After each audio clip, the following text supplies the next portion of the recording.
Hello,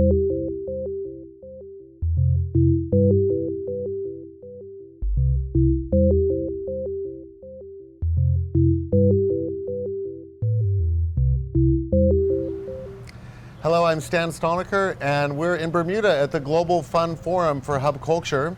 Joining me now is Larry Moskowitz, the CEO and founder of Lumentus, which is an incredible company managing brand reputation for hedge funds and other companies, not only in the US, but I suppose around the world.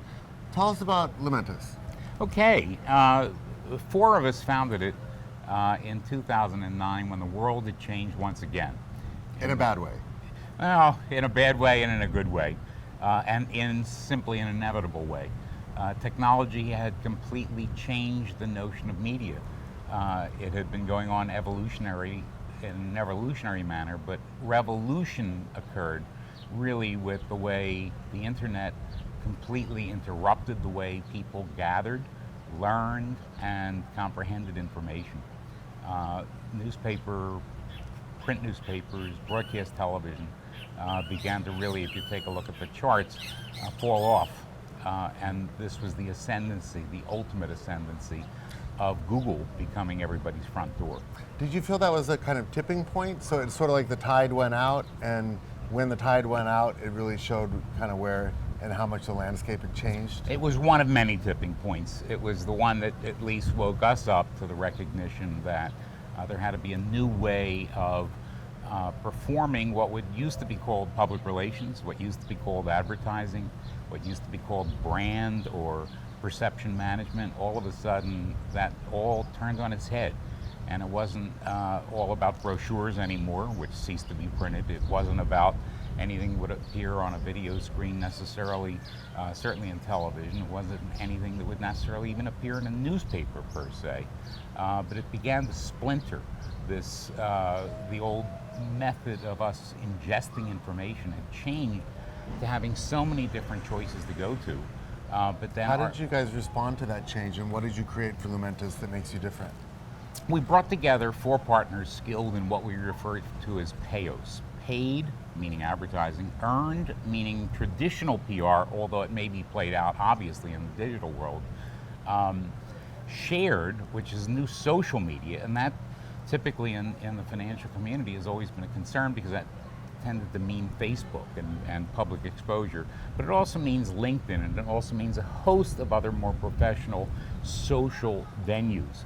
So the paid, the earned, the shared, and then the owned the brochure became your own website, your blogs, and things that you could completely control.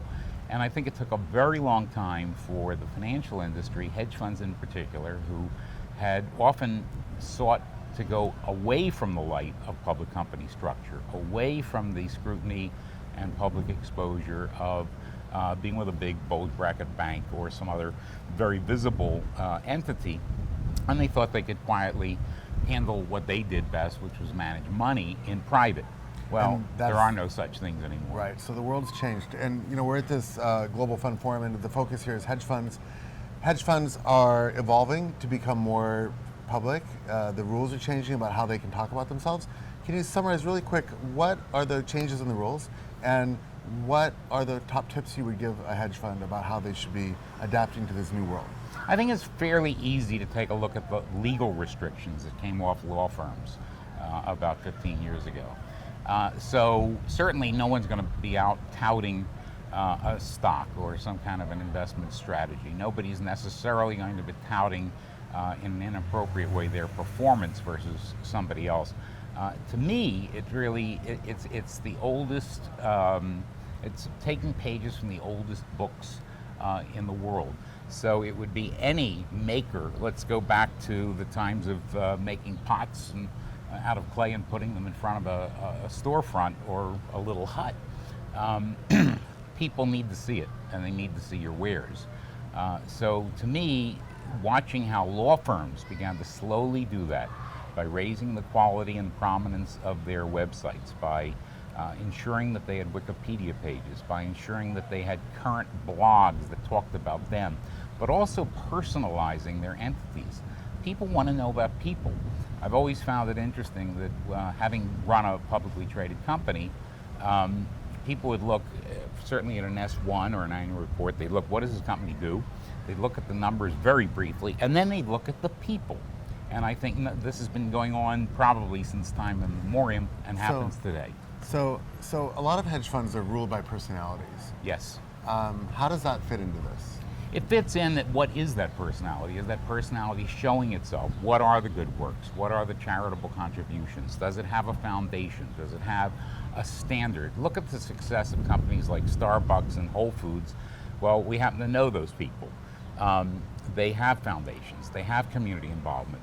Their brand stands for something, not necessarily fully in line with the CEO's own personal behaviors, but in a context of today's society. And we're politically correct. I'm sorry, it's the truth. So how do you look politically correct? And its perception is reality. Mm-hmm. So some of this may only be skin deep, but there's got to be some depth. What are the new biggest no-nos? I think the new biggest no-nos is thinking that you can just put, that you are private. That's the major no-no. There is no such thing as a private entity any longer. We're all public. The biggest no-no is getting into any kind of situation which is natural and normal. High-profile divorces, high-profile departures, God forbid the arrest of someone or the indictment of a son leaving a party in the Hamptons. These kinds of stories are rather legion in hedge fund, in the hedge fund world, and they tend to be ignored. And any sore left to fester will certainly become much more dangerous. So ensuring that your front page of Google, of Bing, that you own them, you can control that, and hedge funds don't know that yet. Often their websites, one little kind of parlor trick we do is how many hedge funds use a sailboat as their main image of their front page. It's rather Is it a large remarkable. number? It's a very, very large number. So optics. Optics. And just as we wrap up here, one of the big questions we at Davos and other places where we've been talking to thought leaders, the concept and the subject of wealth inequality comes up a lot. It does. And in a way that it never did before. How, because these guys are really kind of the 1% in a lot of the way, are they aware of this? And what can a 1%er do to kind of help turn the tide the other way? I think there are two things. It's both, and everything, again, we go back to all the books on war since, again, the Cro-Magnon men. I don't know if they wrote books on war, but they certainly practiced it. So it's offensive and defensive. It's ensuring that your website, number one, is secure. This is a whole, what we're seeing now, cybersecurity is so critically important. We have one of our clients actually, in a very large hedge fund, actually had an Indian-based company completely mimic it and just misspell its name by one letter. And they had an entire website put up. They had stolen the pictures of all the chief executives and had a mirrored site and started to try to siphon away calls, emails, correspondence, and transactions.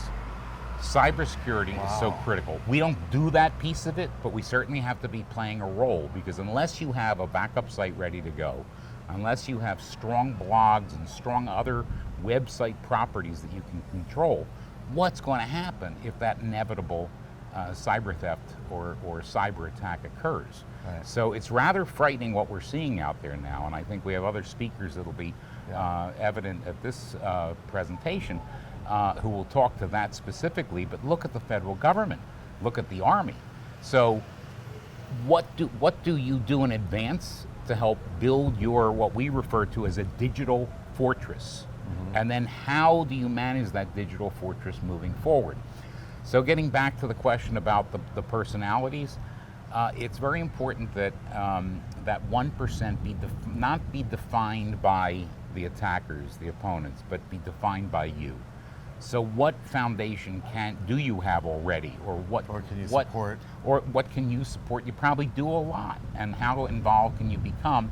And how much of this do you do out of good works? How much of it should be done? Right. So I hate to be cynical, but there are things that hedge fund leaders should be thinking about in terms of community involvement and other steps that need not cost much money, but at least help protect and present the brand. Right. Great. Larry, thank you so much for stopping by the Hub Culture Terrace Pavilion here in Bermuda at the Global Fund Forum. Thanks so much. Great. Thank you.